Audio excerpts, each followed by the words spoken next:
अथ द्वितीयोऽध्यायः। संजय उवाच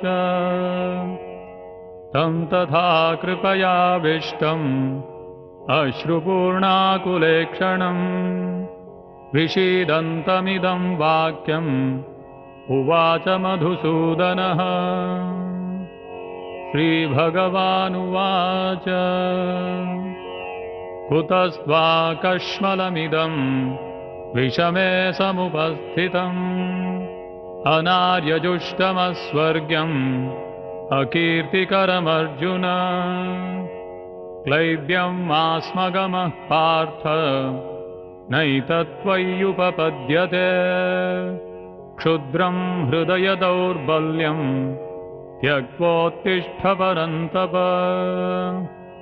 अर्जुन उवाच कथं भीष्ममहं सङ्ख्ये द्रोणं च मधुसूदन इषुभिः प्रतियोत्स्यामि पूजार्हावरिसूदन। गुरून् हत्वा हि महानुभावान् श्रेयो भोक्तुं भैक्षमपीह लोके।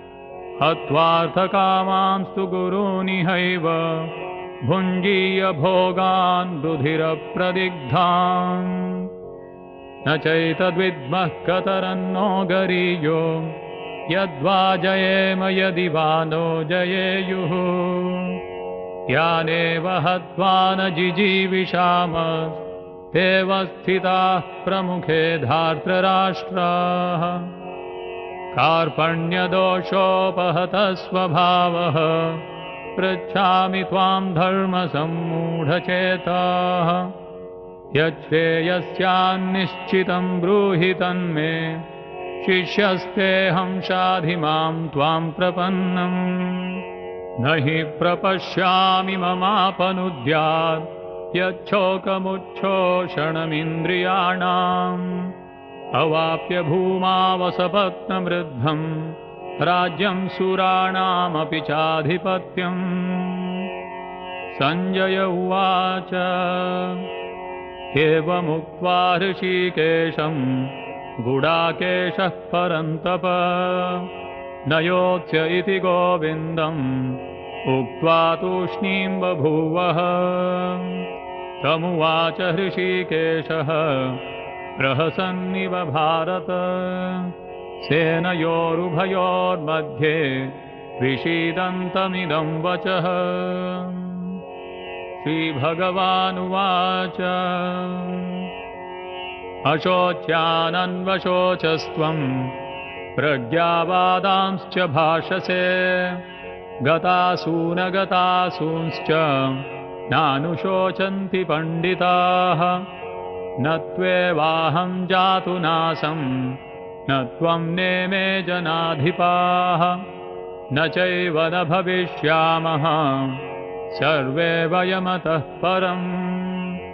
देहिनोऽस्मिन् यथा देहे कौमारं यौवनं जरा तथा देहान्तरप्राप्तिर्धीरस्तत्र न मुह्यति।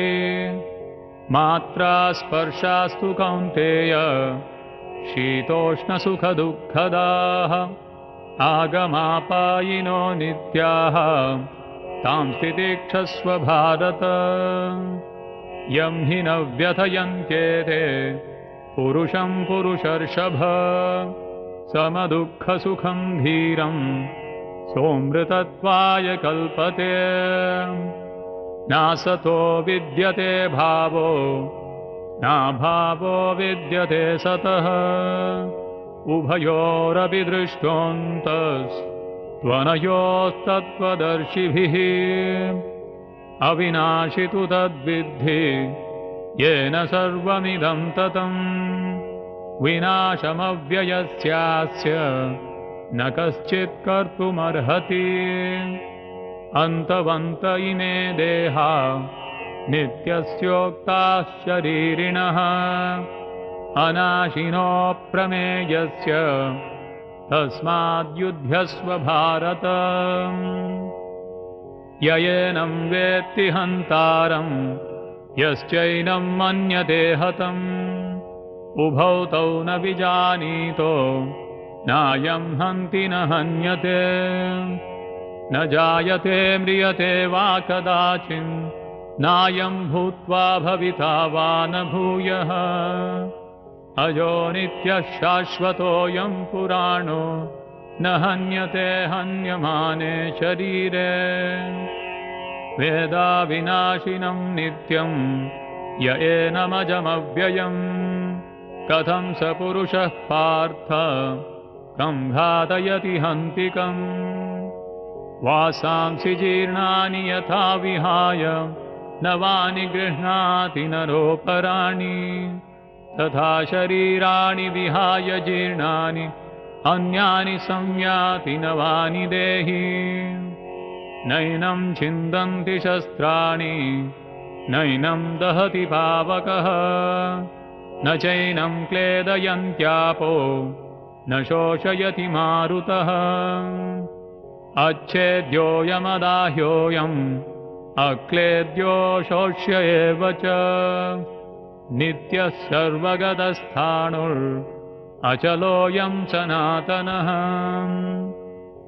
अव्यक्तोऽयमचिन्त्योऽयम् अविकार्योऽयमुच्यते तस्मादेवं विदित्वैनं नानुशोचितुमर्हसि अथ चैनं नित्यजातं नित्यं वा मन्यसे मृतं तथापि त्वं महाबाहो नैनं शोचितुमर्हसि जातस्य हि ध्रुवो मृत्युर्ध्रुवं जन्म मृतस्य च तस्मादपरिहार्येऽर्थे न त्वं शोचितुमर्हसि अव्यक्तादीनि भूतानि व्यक्तमध्यानि भारत अव्यक्तनिधनान्येव तत्र का परिदेवना आश्चर्यवत् पश्यति कश्चिदेनम् आश्चर्यवद्वदति तथैव चान्यः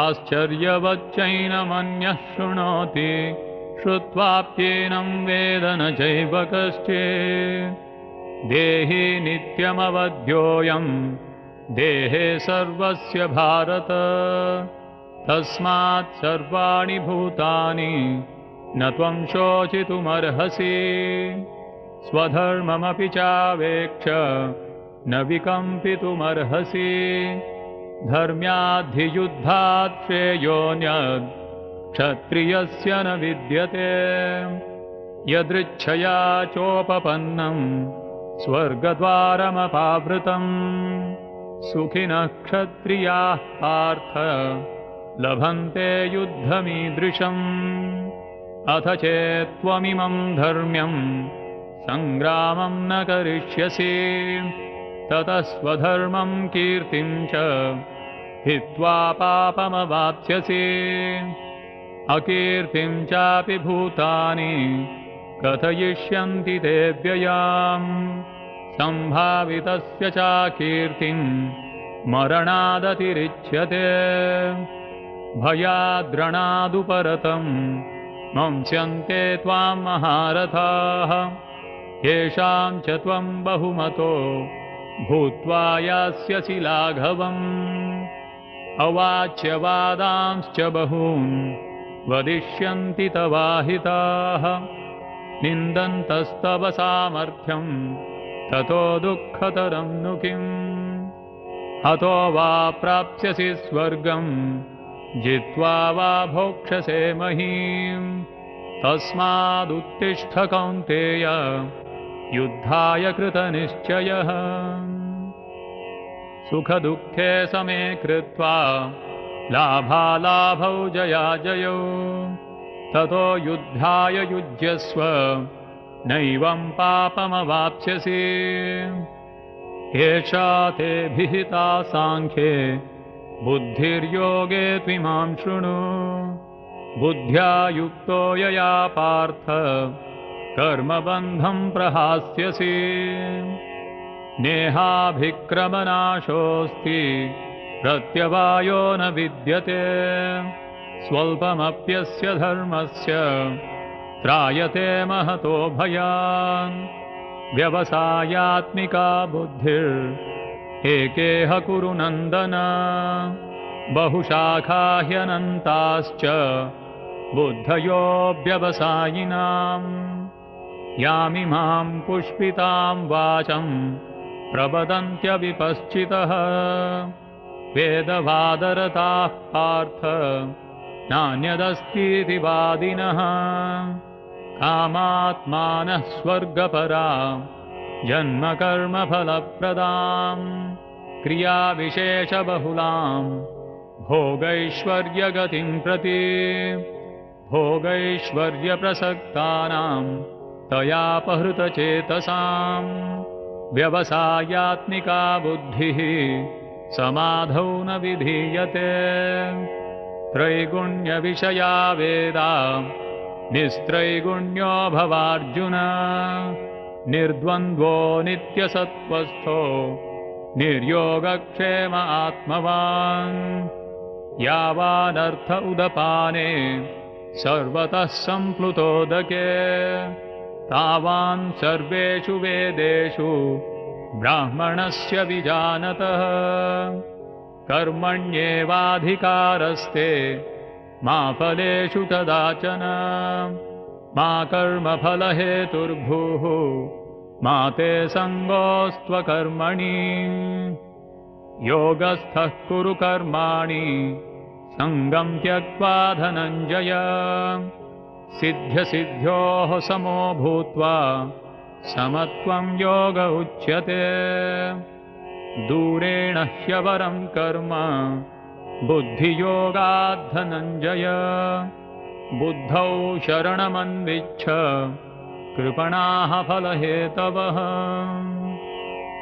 बुद्धियुक्तो जहातीह उभे सुकृतदुष्कृते तस्माद्योगाय युज्यस्व योगः कर्मसु कौशलम् कर्मजं बुद्धियुक्ता हि फलं त्यक्त्वा मनीषिणः जन्मबन्धविनिर्मुक्ताः पदं गच्छन्त्यनामयम् यदा ते मोहकलिलं बुद्धिर्व्यतितरिष्यति तदा गन्तासि निर्वेदं श्रोतव्यस्य श्रुतस्य च श्रुतिविप्रतिपन्ना ते यदा स्थास्यति निश्चला समाधावचला बुद्धिः तदा योगमवाप्स्यसि अर्जुन उवाच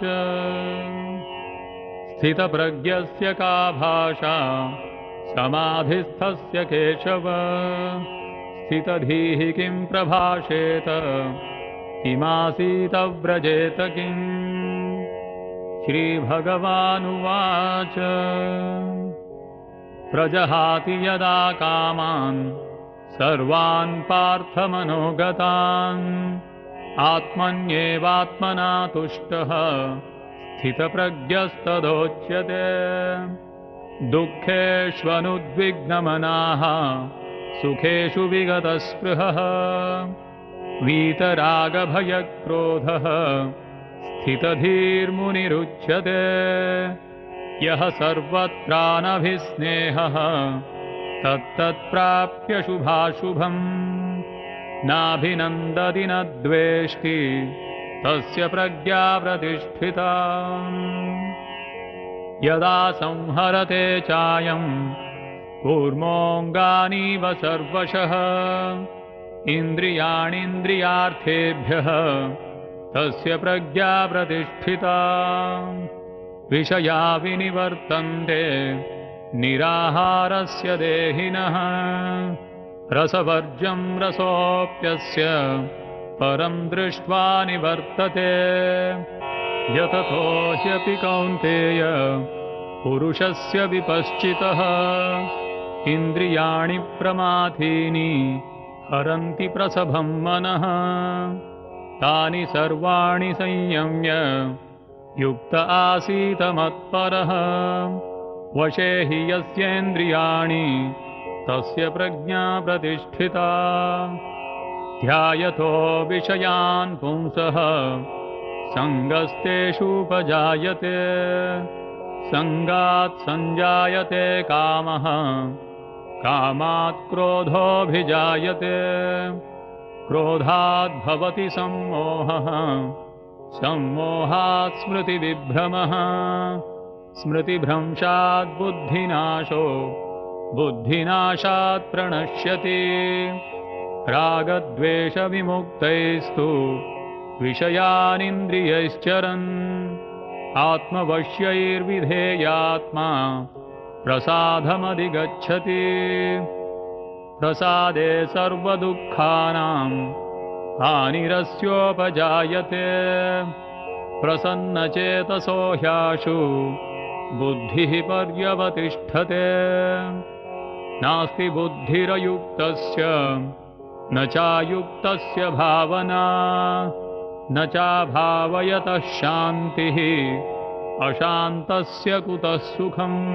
इन्द्रियाणां हि चरतां यन्मनोनुविधीयते तदस्य हरति प्रज्ञां वायुर्नावमिवाम्भसि तस्माद्यस्य महाबाहो निगृहीतानि सर्वशः इन्द्रियाणीन्द्रियार्थेभ्यः तस्य प्रज्ञा प्रतिष्ठिता या निशा सर्वभूतानां तस्यां जागर्ति संयमी यस्यां जागृति भूतानि सा निशा पश्यतो मुनेः आपूर्यमाणम् अचलप्रतिष्ठं समुद्रमापः प्रविशन्ति यद्वत् तद्वत्कामायं प्रविशन्ति सर्वे स शान्तिमाप्नोति न कामकामी विहाय कामान्यः सर्वान्